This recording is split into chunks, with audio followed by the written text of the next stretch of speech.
আমি বলবো করতে বাধ্য হয়েছে। জিনিসপত্রের দাম একটা ভয়াবহ চিত্র আমরা জানি। এই জন্য আমি বলি যে ক্ষুব্ধ হৃদয়েই আমরা এখানে এই সভায় উপস্থিত হয়েছি।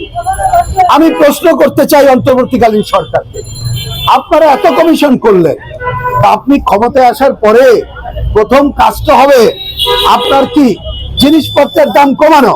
তা জিনিসপত্রের দাম কমানোর জন্য একটা কেন বাজার ব্যবস্থার সংস্কারের জন্য কমিটি করলেন?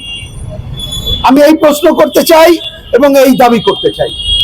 কেউ বলতে পারেন যে ভাই সংস্কারের কমিটি করে কি আবার মেলা সময় দিতে জানারেবের লাগবে না, কাজের কাজ করলে বেশি সময় লাগে না। দেখেন না আমাদের শ্বেতপত্র প্রণয়ন কমিটি গতকাল রিপোর্ট দিয়েছে, ভাই দেখছেন না কত লক্ষ কোটি টাকা পাচারের কথা। তা আমি আজকে পরিষ্কার বলি, সরকারের প্রতি দাবি জানাই